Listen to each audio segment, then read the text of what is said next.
Paytm payment bank बंद हो गया है। इसके ऊपर तो आपने बहुत सारी वीडियो देख ली होंगी, मैंने भी इसके ऊपर वीडियो बना के आपको दिया था, उसे भी आपने देख ही लिया होगा।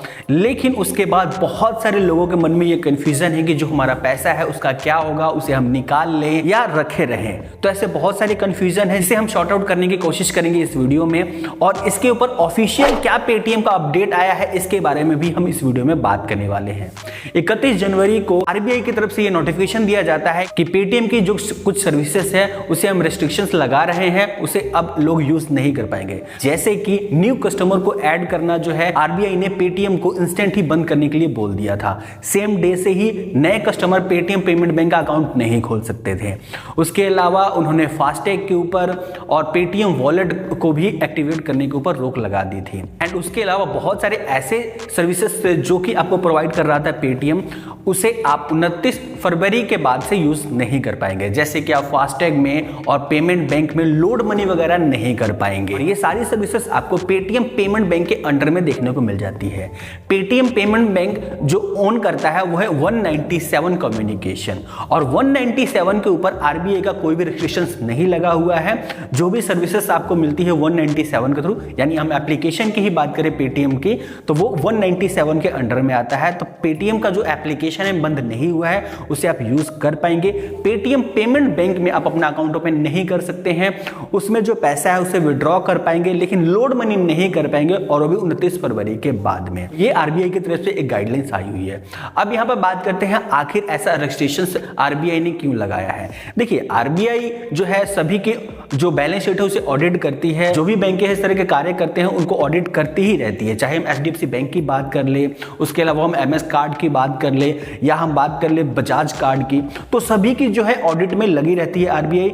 और जैसे ही इन्हें कुछ ऐसा पकड़ में आता है जो कि नहीं होना चाहिए, उसके बाद जो है आरबीआई इनके ऊपर रिस्ट्रिक्शन लगाना शुरू कर देती है। तो ऐसा ही कुछ पेटीएम के ऊपर हुआ है। इससे पहले भी पेटीएम के ऊपर 2022 में ऐसी रोक लगी थी और बीच में उसे हटा भी दिया गया, बट एक बार फिर से उन्हें ऑडिट किया गया तो फिर से इन्हें कुछ कमियां दिखी। एग्जैक्ट कमियां क्या है ये तो आरबीआई ने भी क्लियर नहीं किया है, बट इन्हें लगता है वो कमियां हैं जिस कारण से पेटीएम के ऊपर ये रोक लगा दी गई है। और जैसे ही ये शॉर्ट आउट होगा, पेटीएम जब दोबारा से अपना एक कंसर्न उन्हें देगा कि हमने ये सारी चीजें शॉर्ट आउट कर ली हैं, उसके बाद से ये एक्टिवेट भी हो सकता है। ऐसा नहीं है कि परमानेंटली बंद ही रहेगा, लेकिन ये कब तक होगी इसके ऊपर कोई भी क्लैरिटी नहीं है। बट हाँ, पेटीएम की तरफ से इसके ऊपर एक अपडेट आ चुका है कि जो सर्विसेज के ऊपर आरबीआई की तरफ से रिस्ट्रिक्शंस लगाई गई हैं, लाइक आप वॉलेट में लोड मनी नहीं कर सकते, यानी वॉलेट को यूज ही नहीं कर सकते हैं। पेटीएम पेमेंट बैंक जो सेविंग अकाउंट आता है आपका पेटीएम के थ्रू, या करंट अकाउंट आपने खुलवा रखा होगा, उसे आप यूज नहीं कर सकते हैं। फास्टैग को आप यूज नहीं कर सकते हैं। तो इसके ऊपर पेटीएम का कहना है कि हम ये जो सर्विसेज है आपको ऐसे ही देते रहेंगे, क्योंकि इसके लिए हम दूसरे बैंक के साथ में पार्टनरशिप कर लेंगे। तो ये कोई नया चीज नहीं है। इसके अलावा जैसे कि हम बात कर ले गूगल पे, या फिर हम बात कर ले फोन पे की, अमेज़न पे की, या बजाज वॉलेट की, ऐसे बहुत सारे हम एप्लीकेशन यूज करते हैं जिन्होंने किसी न किसी एक बैंक के साथ में अपना टाई अप किया हुआ है, और उनके थ्रू आपको सर्विसेज प्रोवाइड की जाती हैं। जैसे कि आप फोन पे का वॉलेट भी यूज करते होंगे, तो वॉलेट जो है दूसरे बैंक के थ्रू आपको प्रोवाइड किया जाता है। यूपीआई सर्विस को आप यूज करते हैं फोन पे का, उसके लिए उन्होंने येस बैंक के साथ में, एक्सिस बैंक के साथ में, आईसीआईसी बैंक के साथ में टाई अप किया हुआ है। तो इसी तरह पेटीएम जो है पहले खुद का ही बैंक के थ्रू आपको ये सारी सर्विसेज प्रोवाइड करता था, जिसके लिए वो @पेटीएम का यूज करता था, बट वो अब चेंज हो जाएगा। लास्ट में कुछ भी हो सकता है, जिस बैंक के साथ में इनका टाई अप होगा उसका ही वहां पर आपको @ करके देखने को मिल जाएगा। जैसे कि आईसीआईसी बैंक के साथ में होगा तो @ICICI आपको देखने को मिल सकता है। तो अब आते हैं कंक्लूजन के ऊपर कि आपको क्या करना चाहिए। तो देखिए, मैं तो आपको अभी यही राय दूंगा कि अगर आपने वॉलेट में पैसा रखा है, पेटीएम पेमेंट बैंक में पैसा रखा, चाहे आपका सेविंग अकाउंट है या आपका करंट अकाउंट है, तो वहां से आप अभी के लिए पैसा निकाल लीजिए। जब यहां पर सारी चीजें शॉर्ट आउट हो जाएंगी तब आप फिर से यहां पर रख सकते हैं, कोई भी दिक्कत नहीं है।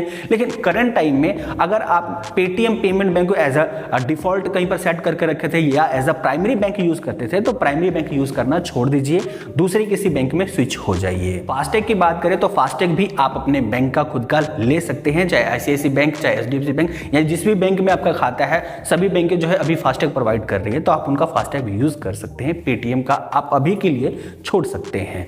बात करें जो क्यूआर कोड है, जो बिजनेस ऑनर्स हैं उनको क्या करना चाहिए, जो साउंड बॉक्स है उसका क्या होगा, तो देखिए उस पर कोई भी रिस्ट्रिक्शंस नहीं है, वो एज इट इज चलता रहेगा। बस वही जो मैंने आपको बताया कि जैसे दूसरे बैंक के साथ में टाई अप होगा उसके हिसाब से सारी काम होने लग जाएंगे।